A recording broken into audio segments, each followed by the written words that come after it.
Wow, I cannot believe that this is what my plant collection used to look like. When I say start small, I mean it. How cute is this? Come on, that's freaking good. Ooh, too far. This is actually hilarious. Alrighty, here I am with my entire plant collection on moss piles. I had 1, 2, 3, 4, 5, 6, 7, 8, 9, 10, 11 plants on moss piles. I don't think that's that bad, given that we are now almost 2-ish years into my hobby. I don't regret this purchase, not like the bloody gigas. I saw it and I was like, oh my god, this is so on my wish list. I just didn't know it until now. I've been growing plants for over 6 years now, and over those 6 years I have learned a lot. I have gone through a lot of plants. A lot of them are thriving, but not all of them made it. And sometimes you learn the most from the ones that didn't end up being a success. So I thought today it might be nice to go through my camera roll and look at the very beginnings of my plant journey. Look at the plants that I used to fancy, assess whether or not they survived. It would just be a nice trip down memory lane. And this is already part 2 of that series. A couple of months ago I uploaded a video where I looked at the first year of growing plants, and the overarching theme in that year was really poor choices when it comes to plant purchases. So let's see whether year 2 of my plant journey was a little more successful.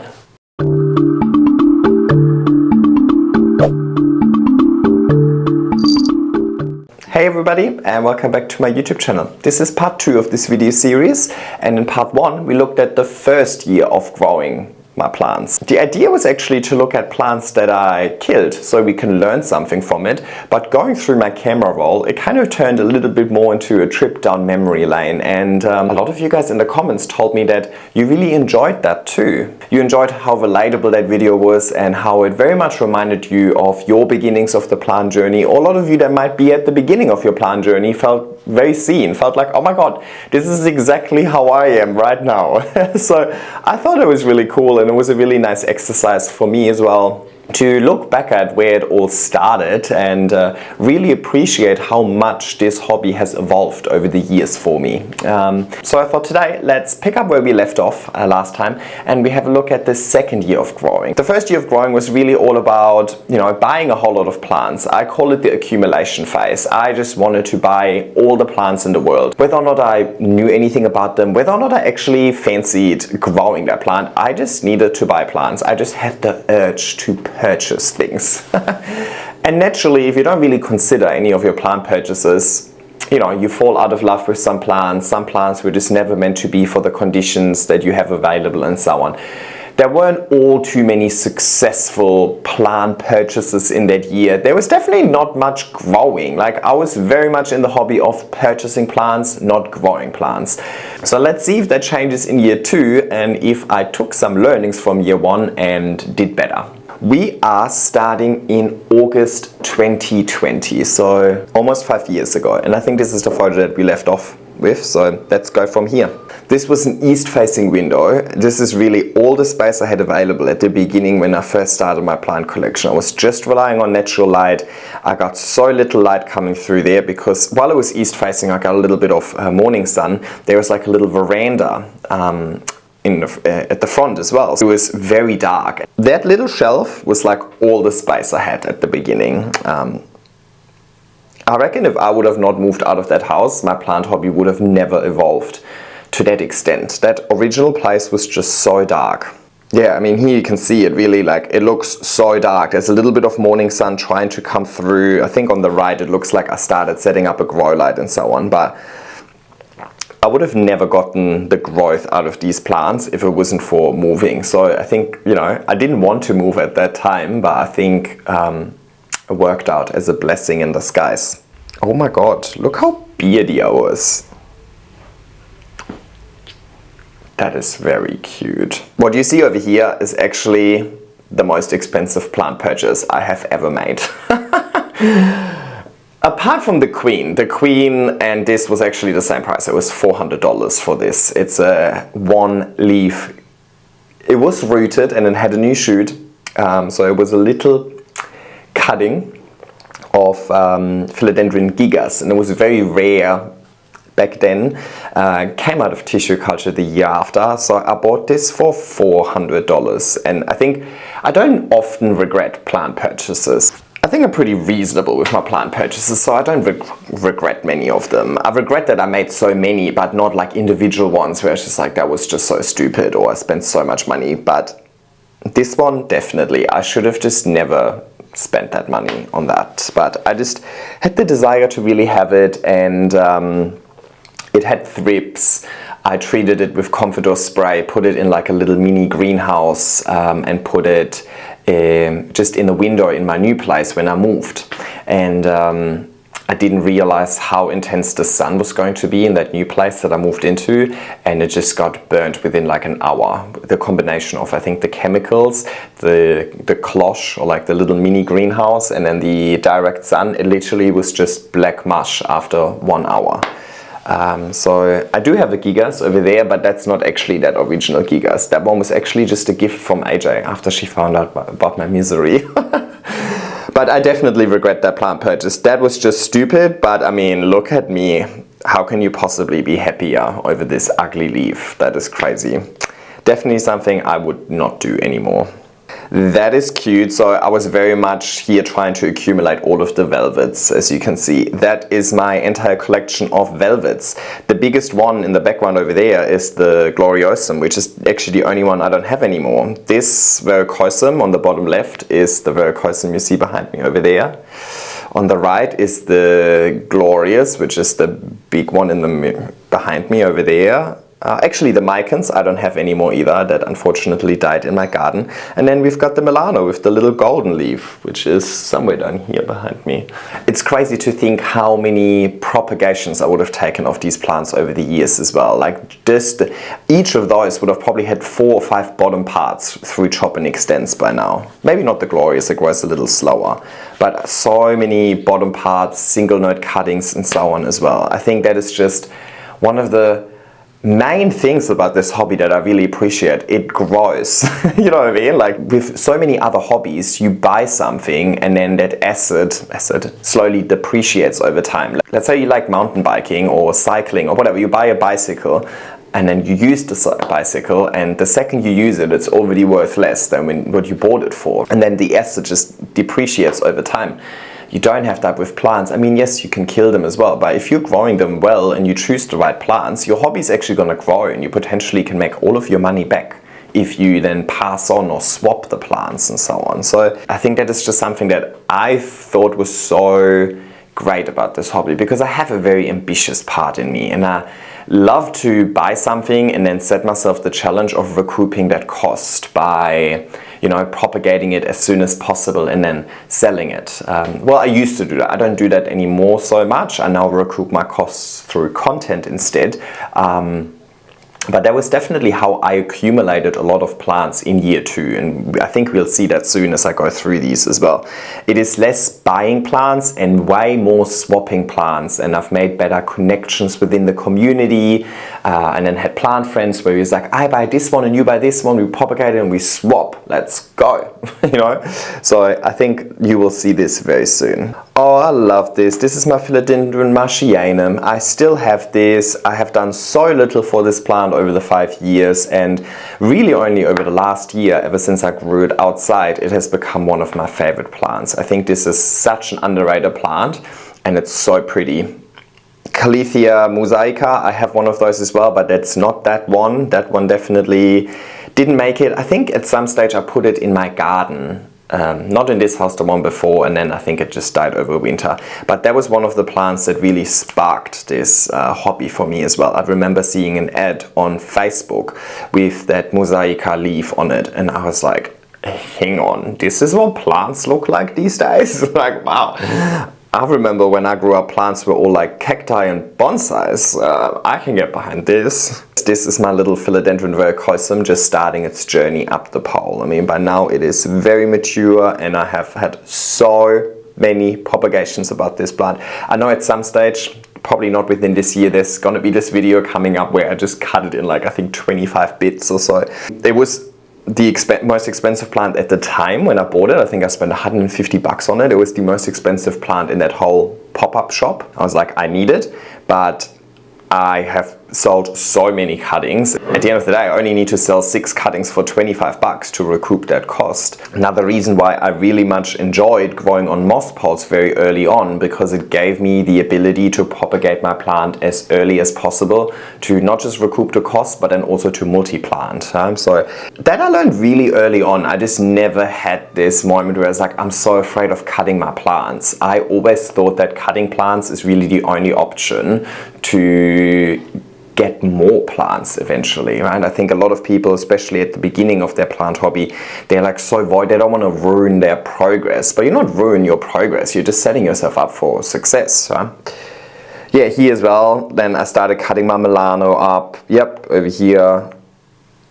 You know, and that's also good. You learn a lot through propagation. Yep, here you can see they used to grow up a moss pole, and then every single node already had its root system. I then just popped them in these glasses with more moss, put them under, I think I had 1 grow light back then, and then once they start having a new shoot, I think I did everything via my Instagram stories actually back then. Nice little family photo of my El Salvador and my Siltepecana. I think this is a really great comparison between those two, right? So we've got the Siltepecana on the right and the Siltepecana El Salvador on the left. So much more silver and larger. I do miss my micans, and you know what? If I would go to a nursery and I would find a micans right now, I would definitely buy one. I just haven't seen one. Actually, I think, hang on, didn't I see? I don't even think I saw one at AJ's either. I have to check next time I'm at AJ's. I think I want to pick up a micans. I love sun stressing them and getting like really red colors out of them. Alrighty, here I am with my Glorious. So we're still in August 2020. I definitely started taking way more photos here. But yeah, this is how it started. And that matured really quickly. So we're going to see this mature pretty quickly within that year, I think. Oh my god, so cute. There was somebody on Instagram that she was making bow ties and face masks. And then Bradley and I had he had a matching bow tie to my face mask. How cute is that? I love this photo. When I apply for rental properties, which is very frequently, unfortunately, I always use this photo when I have to, like you need to put like a little pet application with it. I always use this photo because I think he just looks like such a handsome gentleman. Who could say no to him? Okay. Here we are just a month later, but my velvet collection is growing. I definitely feel like I would have taken Instagram a little more serious at this stage because I have just way upped my photo game here. Like you can tell I'm taking photos with my proper camera. I'm trying to, like, I snipped them in the Instagram format, like 4x5. They're all nicely edited and so on. So I think I was definitely, you know, putting a lot more effort into capturing nice photos of my plants rather than just growing the plants as well. Photography was actually my hobby before I had plants. Like I always was big into photography. I bought my first camera when I was, I think, 12. I had a drone. I used to go fly my drone everywhere and take like, always landscape. Take lots of landscape photos and so on. So photography was always a big part of this hobby for me from the beginning. I always enjoyed growing plants, but then also really capturing plants. And I kind of hate a little bit that content these days is so video heavy. I enjoy video content. I mean, that's literally my job. Sometimes it's just nice to have a photo, you know what I mean? You just look at a photo and then you can print that photo or something like that. But video is also nice. I don't know. I need to do more photo content. I just focus on video these days. That is cute. That was my Philodendron Atabapoense. Very small back then. We'll see it grow up quite quickly as well, and then we'll see it die, unfortunately. I think this was like the first time a moss pot was really growing over here for me. That's the El Salvador. Again, I did not recall having that much beard. That's weird. Alright, here's my Mangela. She's actually not new at this stage. I must have skipped a photo somewhere, but I was gifted 2 cuttings actually. One died. So actually you can see that there's one sticking out this way, one the other way. One of them didn't make it, the other one did. So weird. They're potted up in the same pot and everything. I gave them the same treatment. Anyway, but yeah, I got that as a cutting, and that is still my Mangela pothos now. So I think we're really getting into this territory where the plants in my camera roll over here are actually still plants that I have, and that you guys probably know me for, right? Those are the plants that I have been growing for 5 years now. So they've had 5 years to mature. So they're kind of like my classics, you know, my statement pieces and so on. Whereas Obviously plants that I accumulated over the last year or 2 years, they haven't had that much time to mature just yet, so I might have not even released that much footage of them yet, because I think it's so stupid to talk a lot about a plant that you've grown for like 3 months. Like, what's the point? You have, in the grand scheme of things, you haven't done any experience with it yet. You haven't even gone through a full year in all of the seasons and so on. That's when I bought my dubia, and the dubia was probably one of the plants that sized up the quickest for me. I haven't had all too much success with her recently, but yeah. And I bought this one for my birthday. I was like, I need to spoil myself, and it arrived like this. I think it arrived like this, or did I put it in there? I think it arrived like that, and I kept it like that. So it was just double noid, but like an unrooted stem. So I put it in that takeaway container with moist moss, and then eventually, once it had roots, I put it in a pot with a moss pole. We'll see that in a sec as well, but that's cool. Yeah, here, this is a decent sized glorious leaf already. That looks beautiful. Oh, I remember when this Piper was like so popular. It's actually very cute, and everybody loves pink, so I'm surprised I don't see this plant more often. That used to be so popular over here, and now I have not seen or heard about it. I would have never remembered this plant existing. And this is when I first got my cuprea. I mean, I think like about a couple of weeks ago I uploaded that video about my cuprea. It is ginormous now. That's what it started as. Now we're starting going into like the wall of pulse territory over here. Look at these, my monsteras. Oh, this is cute. I literally thought I had I remember taking these photos and I was like, wow, I have so many big plants. It's cute. I mean, it was somewhat big, but I had no idea it's gonna escalate that much. I think photos in front of that red wall, that was like really iconic back on my Instagram. I was so sad when I had to move out of that house, where I was like, oh my god, no more photos in front of the red wall. That was kind of like my signature. Here we go, my $400 plant has finally grown its first leaf. Look how happy I am though. I mean, come on. Actually, that happiness was probably worth $400, yeah. Here I got my Majestic. I still have that Majestic as well. I was so happy. That was also not cheap at all. Oh, the watermelon peperomia. I want the watermelon peperomia back. I feel like at the moment I'm going back to my taste from 2020. I bought a red Maranta again the other day. Well, I didn't buy it, AJ gave it to me, thank you. But yeah, I'm kind of going, scissors, I think that's going to come up soon as well. Like, I'm kind of going back to the plants that I failed 5 years ago, and I want to try them again and see if, you know, 5 years later, a lot more learnings, a lot more experience, if I can maybe do better. Here we go, here you see. See over here, the Glorious is definitely growing. Yeah. Oh, and here we go, this is with my dubia. So I kind of just, I don't know how I did that. Oh yeah, you can see that over here, I kind of just put the rooted cutting on top of the moss pole. I didn't put the roots into the moss pole, I put them on top of the moss pole, and then I put more moss around it. So you can't see the grit down there because I just filled in the gaps with moss. Just for the plant to root into that moss and then get funneled back into the pot and then start climbing. But this is what my dubia started off with. Wow. And it looks so stupid at the moment, right? You have this ginormous moss pole with this tiny cutting, but I had a long-term vision here, right? And it worked out, trust me. Oh, here's my philodendron vercosum. Here we go, cuprea again. Oh, here I built my IKEA cabinet and I wanted everything to be black, so I spray painted everything black. And I ended up going with the pegboard, but that was such a terrible decision because it's just pressed wood and it molded within a couple of weeks. But that was pretty cool because I mentioned before I had lived in such a dark place. That was like the first time I unlocked like a new corner of my house. I mean, I already had that grow light in the light stand, as you can see, but yeah, I felt like, oh wow, I'm taking it to the next level. That was cool. Oh, it looks like we are about to do our first chop and extend potentially. My El Salvador, look how nicely this has grown and how nicely it's matured on this pole. So that was just such an easy learning curve with this one. So I think this would have been my first chop and extend. We'll find out. Yeah, you can see by now that I'm really maxing out that one window that I've got, don't I? Monstera looks fantastic. I actually think, and this one is subspecies Laniata, that's why it fenestrates so nicely.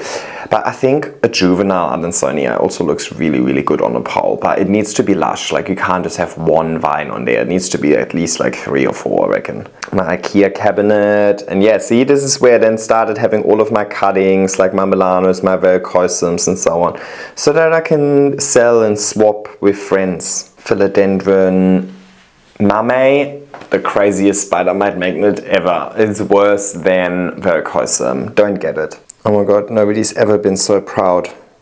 It looks so empty. There was this Halloween giveaway on Instagram, and I submitted this. And I won. Yay! I love winning. And I won a seed pack of Anthurium veitchii, and that Anthurium veitchii is currently has 1 leaf, 1 teeny tiny leaf. Only 1 seedling survived, and I'm having the hardest time growing this plant. It hates me, so I think it was just a dud. But I'm trying again at the moment. I don't seem to be much more successful, but we'll see, right?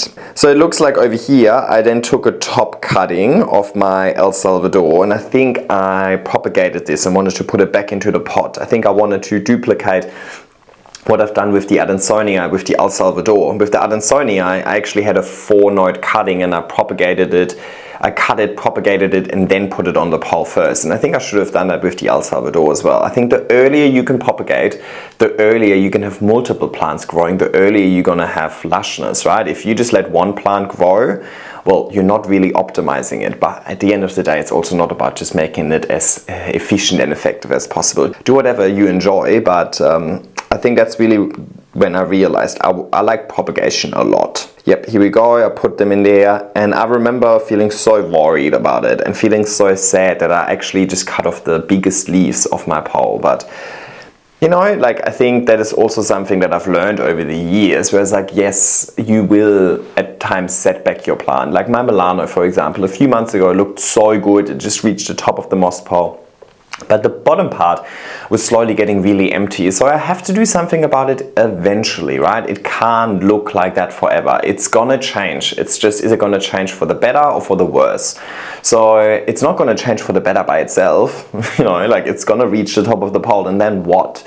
So I had to do a chop and extend. The plant suffered a little bit on the back of it. It had way too many spider mites, suffered a little bit more, but that's okay. We're now back on an upwards trajectory, and we're growing new leaves again, right? So it is something that back in the days made me really unhappy and really nervous and anxious and so on, but now I actually enjoy it. And I remember like feeling so shit about myself and my hobby at times, going to bed with like, oh my god, I killed this plant today, like I can't believe it, I'm so useless, blah blah blah blah.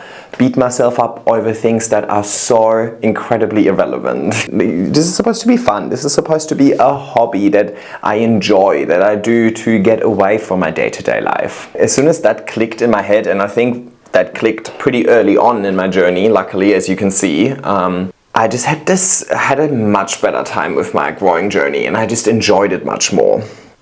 This one I think was really cool. I had such bad success with my alocasias, as you saw in part 1.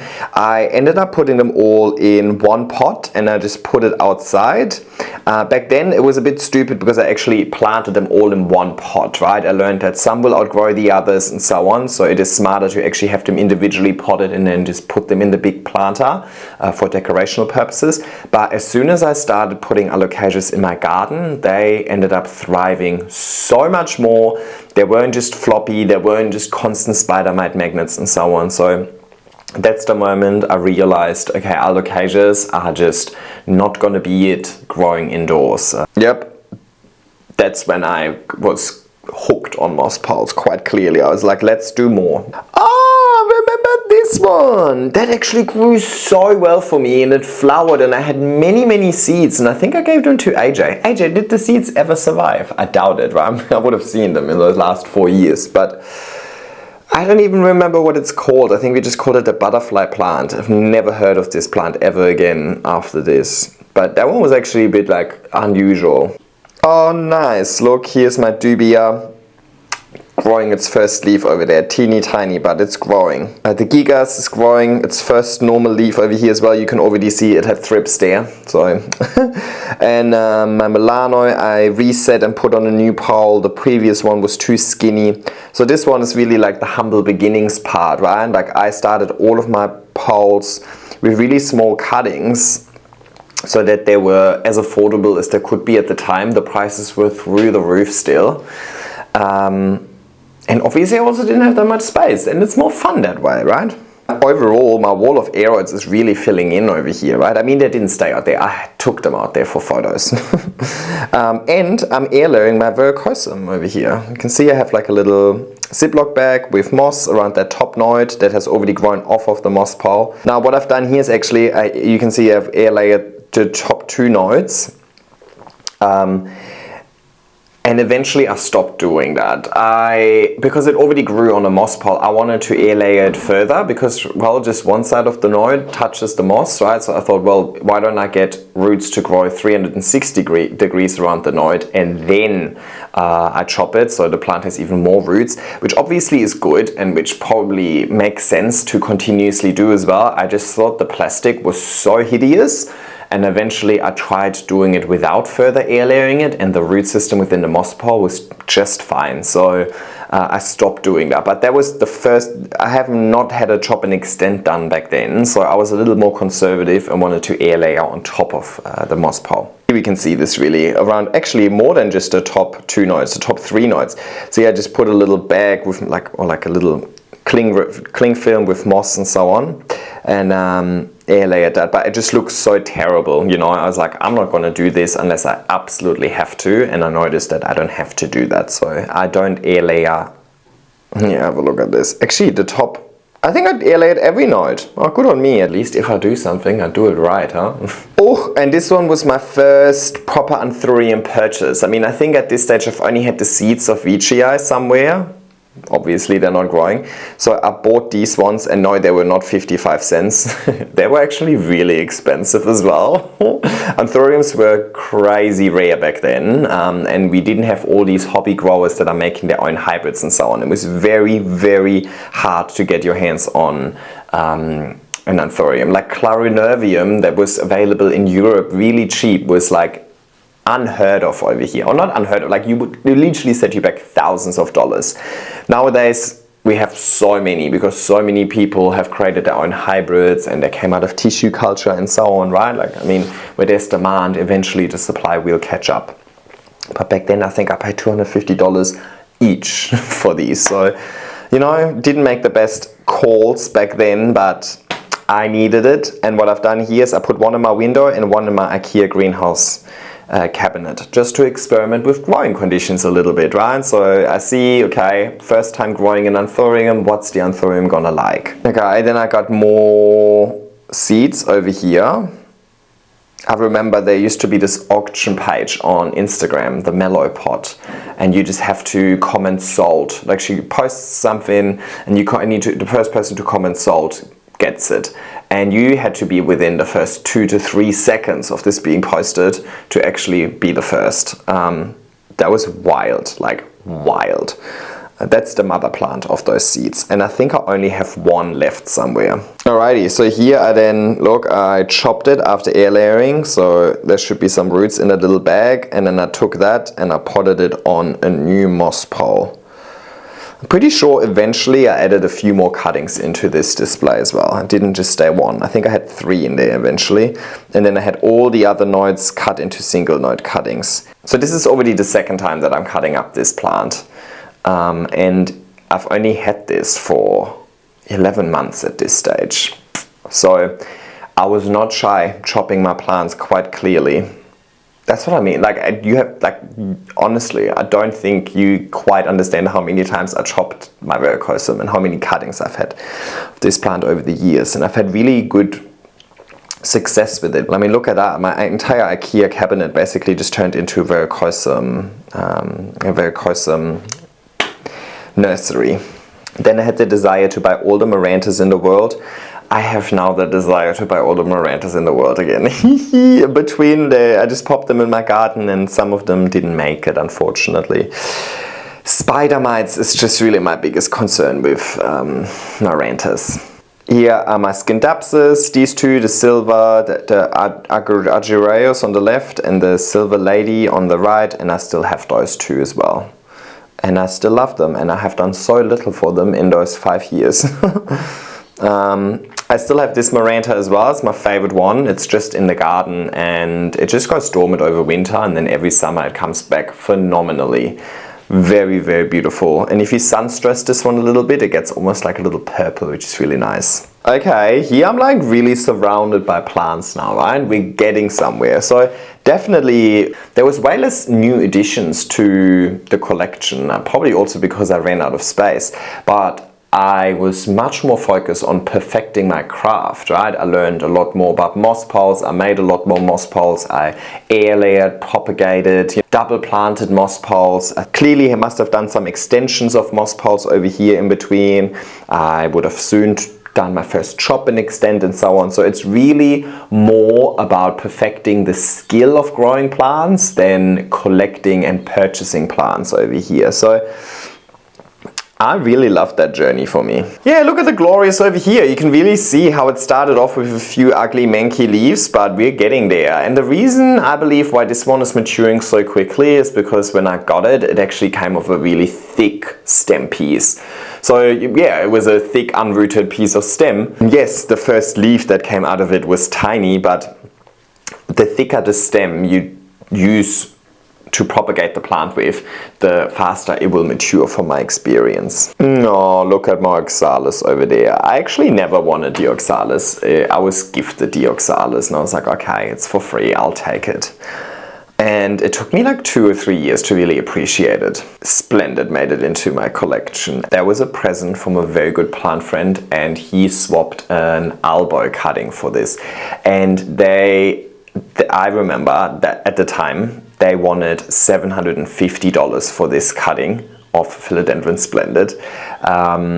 My friend had a huge Monstera elbow and we just cut it up into like 20 pieces or so, and we just traded an elbow cutting for the Splendid. I love swapping plants where possible. I think it's weird to sell a plant and then take the money and then buy a plant. For example, if I would sell a plant for $700 and then buy a plant for $700, I would never buy the plant for $700 these days. But swapping a $700 cutting for another $700 cutting kind of makes sense, because we could also just say that, okay, instead of saying 700, why don't we just say 10? You know what I mean? Like, we're just swapping something of equal value. We don't need to always convert everything into money first, right? Because money is just, like, we made up that bloody number. It's not actually worth $700, you know what I mean? So I love swapping plants much more than buying and selling. But at some stage I had so many cuttings where I was like, I don't actually need any more plants, I just need to get rid of mine. So that's when I then sell and recoup my cost. But this one was a swap, and really grateful that my friend was happy to swap 2 of his elbow cuttings. That was like my #1 wish list plant, because I had great success with the Verrucosum, had somewhat reasonable success with the Milano, and I was really getting into my velvets. I wanted to complete the family of hybrids, right? The Glorious was doing really well, so I was like, Splendid has got to make it into my collection. And that day felt like Christmas, birthday, all of the bloody good days in one. Wow. I cannot believe that this is what my plant collection used to look like. Talk about humble beginnings, right? Like, when I say start small, I mean it. Yeah, escalated a bit, didn't I? Look at my Cupria at the front over there, so cute. She's the only one out of those 3 that's alive though. Let me quickly make a coffee and I'll be back. I'm back. Adansonia going strong. And look at my little alocasia display. See how the one that is actually growing outside, that is so much perkier now than it was initially.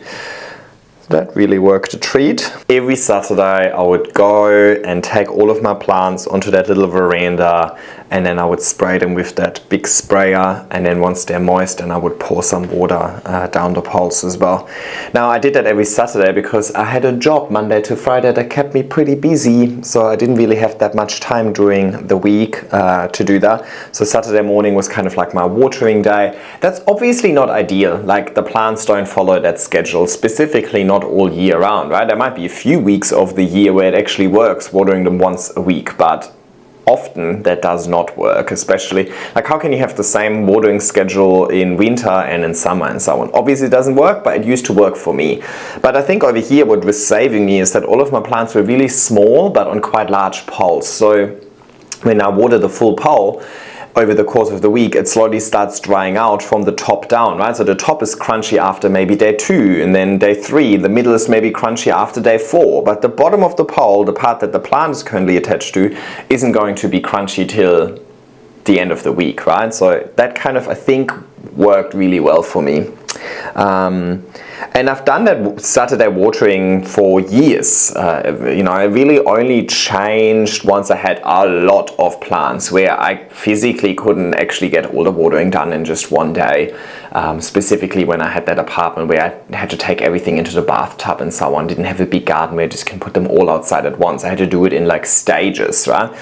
And then eventually it turned into like 3-4 hours of watering. And then when I started creating a lot of content, I was like, I cannot spend that much time on watering. I need to make it more efficient and effective. And then I just eventually started popping bottles upside down and gotten a little lazier, but still works. I definitely think the plants loved that treatment though. Being taken outside, thoroughly watered, excess water draining through, cleaning the leaves every week. That's why I also didn't really have to deal with pests much over the first 2.5 years of my plant journey. I mean, obviously, if I see a plant needing water throughout the week, I would do that, right? I mean, not like I didn't look at I still looked at my plants every day, but I wasn't really planning on watering, you know what I mean? Look at this, here you can really see my glory is getting bigger, and you can see how I accumulate more and more plants around that new island of light in the back.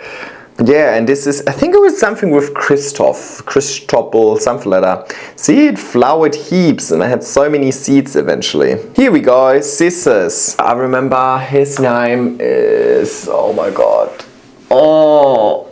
On Instagram, his handle was your roommate. And that's all I don't remember his full name, sorry. But we used to chat a lot on Instagram, and he was selling plants as well. And he's like, "Hey, do you want one of those? I can just give you a free unrooted cutting." So he sent me a free unrooted cutting, and I think I propagated this in moss, and then I popped it in this pot, and you can see it had healthy roots, and then eventually I let it climb up as well. I love this plant, but it somehow, somewhere between the move and then settling into the new place, eventually it died. Pretty sure. Well, it wasn't with me for the longest time, but last weekend I picked one up at AJ's. I saw it and I was like, oh my god, this is so on my wish list. I just didn't know it until now.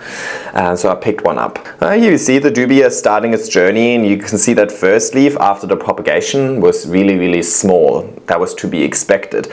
But because I'm giving this plant so much room for a root system, and monsteras love to root, it recovered really quickly. And like by the third leaf that it's grown itself, it's already back to the same size that it came from, you know what I mean? So I think it's pretty good. But here you can also see how the algae buildup is getting more and more towards the bottom of the pole. The top dries out first, and algae needs moisture. So as the top dries out, there's less algae buildup, whereas as we're getting deeper and deeper into the pole, there's more and more algae because it retains more moisture. I remember this was my like end of year kind of photo for Instagram, where it's like, oh my god, what an amazing year 2020 was it? Look, I even dressed up for the occasion, and I surrounded myself with my entire plant collection. These are all of my plants in one spot. I arranged the entire dining room for this. I mean, these are a lot of plants, but really there's a lot of small plants here still, right? To me, this looks very messy. I do not appreciate this aesthetic, actually. It's just, to me, a bit cluttered. I prefer it a little neater, like the one in the back, but then maybe some people might consider the background cluttered as well. I suppose tastes are different. This is my one and only surviving Veitchii seed. Honestly, it's not much bigger now, is it? Oh, I remember over here, as much as I'm smiling, I don't remember how I damaged this leaf or what happened, but I was so upset that this one leaf isn't there. I must have like bumped into it or snapped it or something like that. So I just put my face there instead. But I was so upset because I ruined this perfect left, right, left, right, left, right, like, oh, and I was just like, it's gonna take me years to come back from this gap, you know? I was so upset, I remember. Like, way too many emotions for a plant, you know? Yeah. And way too many negative emotions for a plant, let's put it that way. Cute. Oh, that is nice. I like this, that's very cute. Yeah, look at me in the Christmas spirit. It actually looks so nice. I think I should have another Adansonia, smaller one. Oh, I already have one in the garden. I like this. Oh, actually, I have a third. I actually am working on this project already. I'm working on having another smaller Adansonia on a more compact pole. Mine is just so huge. So, yeah. Okay, here we've got the anthuriums. I mean, I don't know which one is which one without the label, but I would assume that the one with more algae is from the IKEA cabinet because it gets more light and more moisture. And then the one without the algae buildup would be from the in the window. So clearly the IKEA cabinet was proving itself over here. Yeah, so over here it looks like I now added a second cutting into this pot. I'm pretty sure I eventually added a third one. Not a good idea to do it in stages. Just do it in one go so you don't have to disturb the root system over and over again. But yeah, I noticed that Verticosum is going to grow with very large internodal spacing. Let's double plant them. Here is my first chop and extend, but it wasn't like a proper chop and extend. It was definitely my first chop. So I took that top part off because remember how it had the ugly part with that leaf missing. I was like, I gotta do something about it. I then also had the water propagations that I took previously. You can even see where it reshot from the water propagations, right? And then I had the bottom part, and I think I stitched something together. Oh my god, look at Bradley, the little... Over here, I've got the Pinati Patita and the Peru. Wow, I did not know that the Pinati Patita has been in my collection for that long, to be honest. Okay, here's the end result. So it looks like I took the cuttings and put them back into the pot, but on the opposite side of where the plant used to face. So that was me setting up a lush pole 360 degrees around, and I still do it like that now. Glorious is getting huge. Yeah, look at that, how it's slowly filling in on the left and on the right. And over here I've got the Cissus and this Discoria discala. So cute. The Florida, my Milano. Oh, this is a great photo because over here we can really see Gloriosum, Crawler, Glorious, Climber. I still get asked this question almost every day, how I managed to get my Gloriosum to climb. It's not a Gloriosum, that's how I managed. I think this is like my second or third Majestic leaf, and it's already matured so quickly. Like I don't know why my Majestic always matures so quickly. I don't want it to mature. I know it's a good problem to have, but it's actually really frustrating. Yeah, here, that's what I mean. Then I added something else into this pot here, right? It's suddenly much lusher. So I think there was 3 cuttings, 1, 2, 3, and then there, yeah, that looks much better. So it took me like 3 iterations to finally figure out how to pot up the bloody Verticosum, but I managed, right?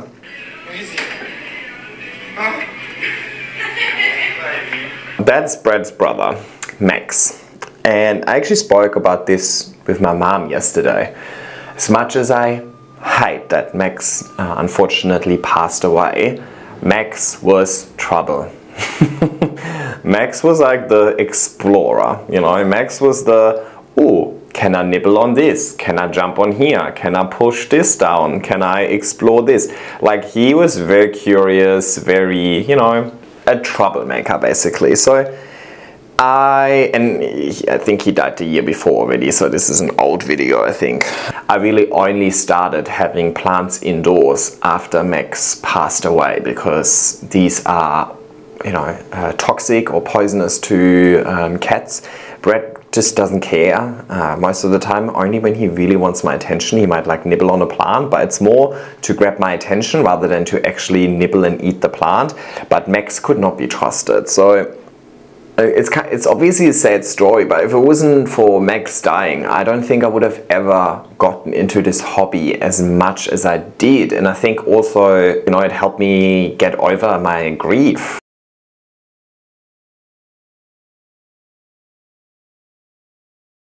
So I used to put the garden stake in the middle so it looks better, but it is an absolute pain when you do chop and extends later and so on, and with the roots and all of that. And also it's not as stable. It's worth it just putting it in the back. It doesn't bother me that much. That Glorious is really having a nice glow up over here. I think we're only in month 10 or so of growing this plant. My Splendid then also finally made it onto a pole.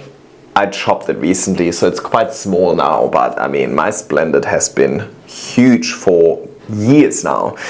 Probably one, besides the Glorious and the Dubia, the fastest one to size up for sure. Look at this Goya discolor, so beautiful.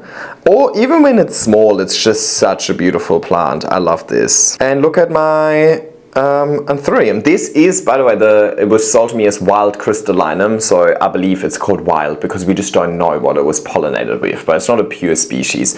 I would assume that none of the Anthuriums we ever buy are really true species, right? Unless you get documentation or something like that with it.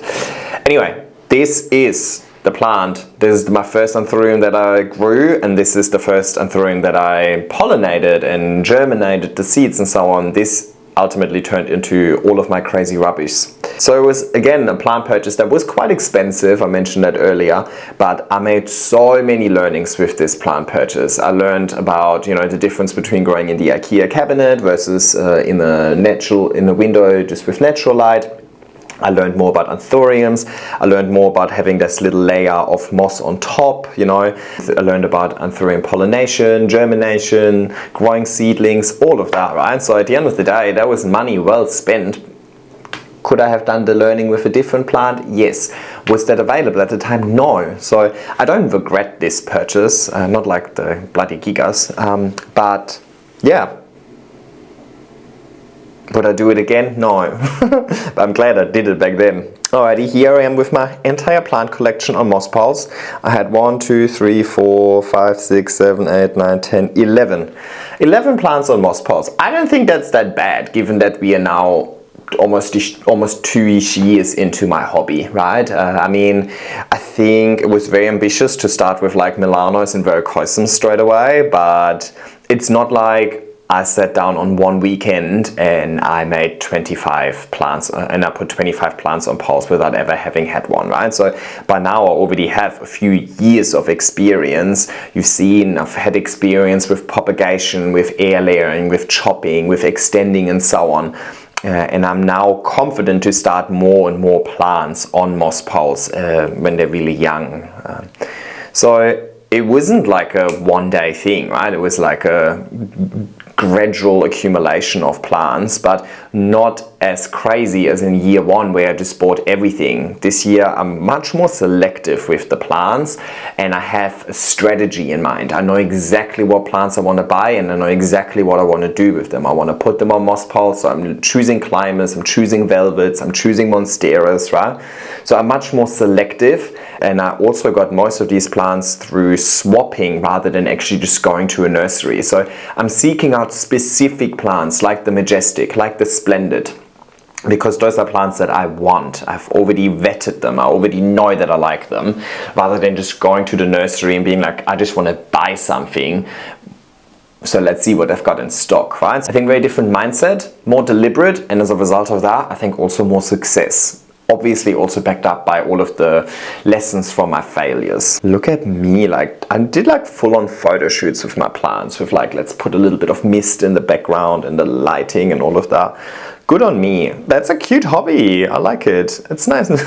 I should do that more often. Now, I mean, I obviously still do it. I do it a lot. I do it a lot more than I did back then. But now it's my job, you know? Like I feel like taking content is my job now. It's no longer just like something cute that I do because I enjoy it.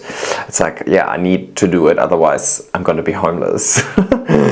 I think this might have been the first time I visited AJ. AJ used to have a pop-up store every Saturday at this hairdresser. So I went there and I also had the biggest pimple in history on my forehead. It was definitely during COVID times, hence the face mask.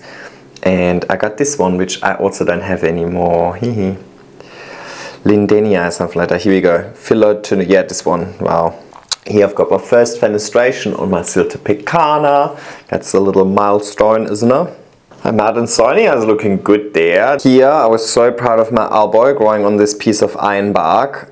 And look at the roots getting into the iron bark. That ended up causing so many issues for me because when I took it off the iron bark, all of the roots split. Half of it was stuck on the iron bark, half of it was stuck on the plant. Obviously they then died and rotted.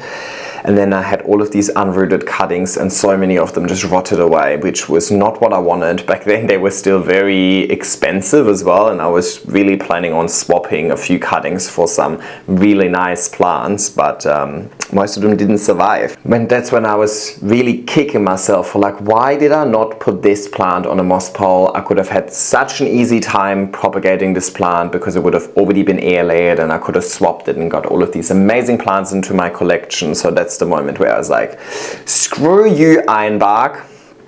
This I think was actually really cool as well. So what I've done here is, oh baby, this is actually a tea light holder. You're supposed to put a little tea light candle in there and then it makes like nice light. But I thought it would be perfect for an anthurium because this pot has great aeration. So I put that in there with that layer of moss and my crazy rubbish really enjoyed it. Then I started getting into crawlers because I just felt like, okay, well, I maxed out all of the climbers that I find nice. We have a limited gene pool over here, right? So there weren't all too many there. So I was like, okay, next up we need to get the crawlers, right? They never ended up being very successful. The silver cloud actually grew really well at some stage, but I just lost the fight to spider mites. So that's a silver cloud and mame. Okay, now we're moving. So first time moving with plants. Actually, sorry, that was just the inspection. I'm not moving just yet. But here you can see the El Salvador starting to fill in a little bit at the bottom, and I put an extension on. First chop and extend of my Adansonii. Look at that. You can see I had a lot of plants in this little sunroom over here as well, but that wasn't heated, so all of the precious ones couldn't go in here. Now we're moving. So this was my then new apartment that I moved into, and I came from a pretty dark house, so I absolutely loved this. That window over there was east facing. That window over there is northwest facing. And the door is northwest facing as well. Keep in mind I'm in the southern hemisphere, so I got sun all day. Another east facing window over here. I hated the bathroom, that was terrible. I loved that I had a separate laundry though. And then another east facing bedroom over here. That ended up being my first anthurium room.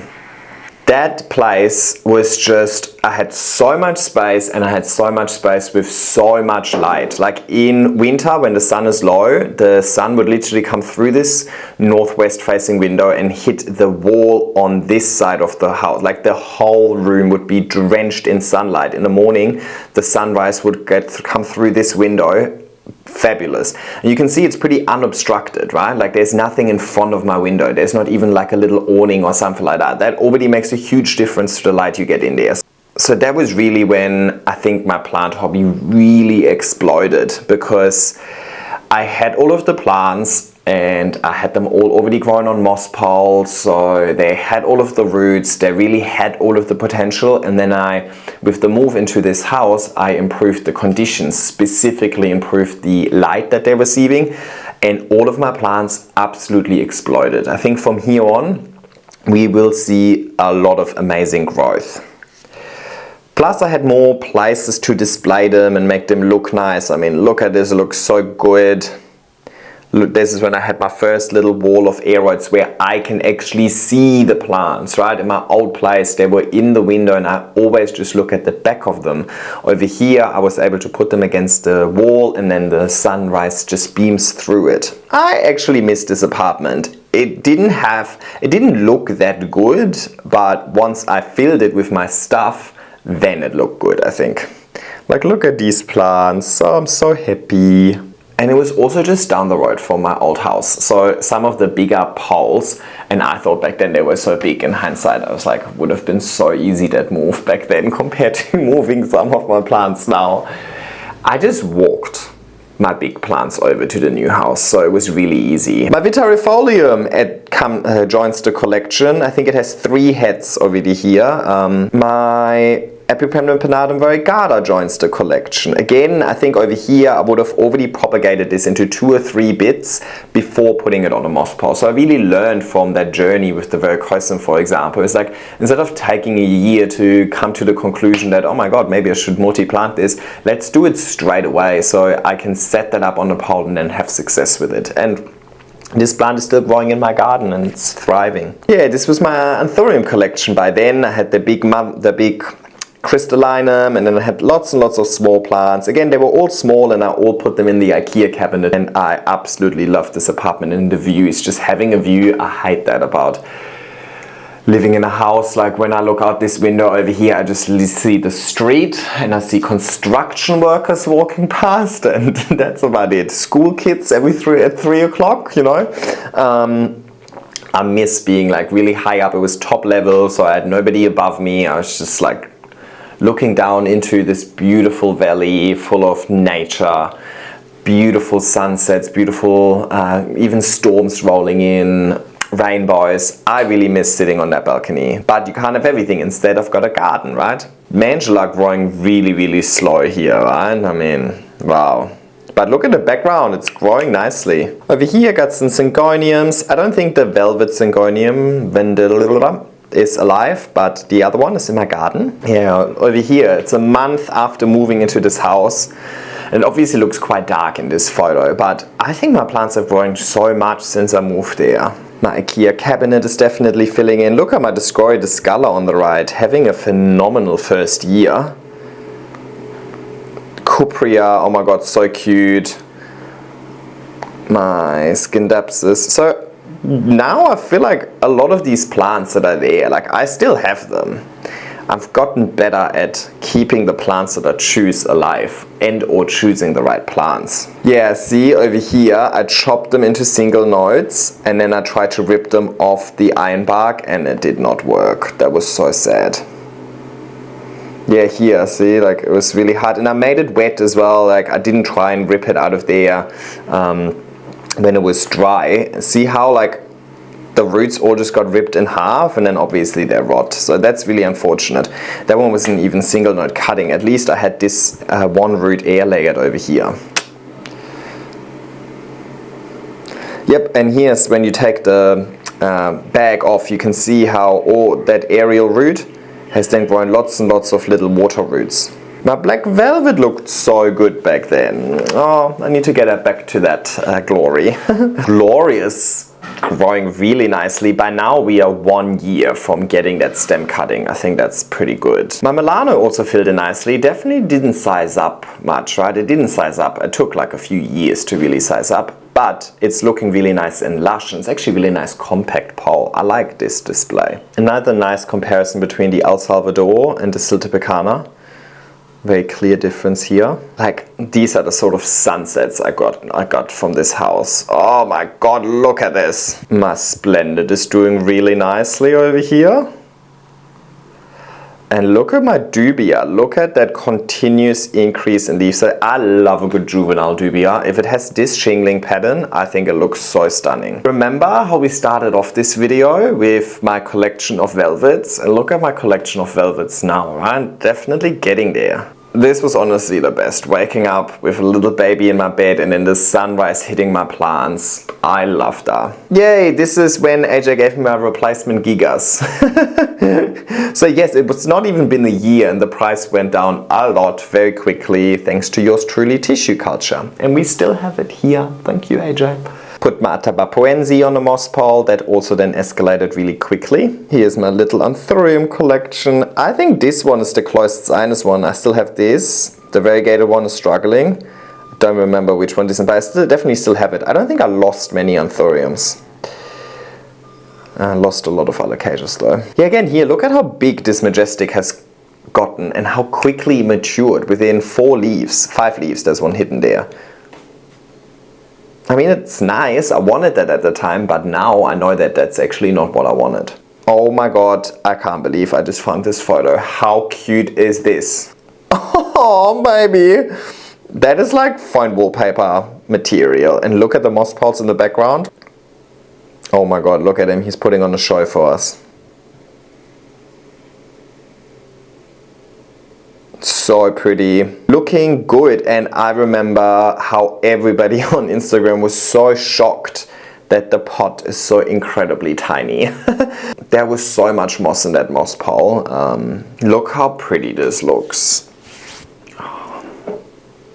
Something about them all being a little more compact. Now they're so big. Like if I would put them right next to each other, they're all like kind of just cover each other. It was so easy to display them back then. Put my gigas on a pole. See, always humble beginnings. Obviously by now proved to me that that's the way to go. I love this little setup in the... I need to find it. I think I still have this tea light candle holder. I want to put something in it again. Yes, this is what I need to grow again. This sort of scissors setup. Okay, I thought this was like the biggest leaf anybody has ever grown in history. Look at the splendid, already growing and maturing really well. Yeah, look at this dubia progression.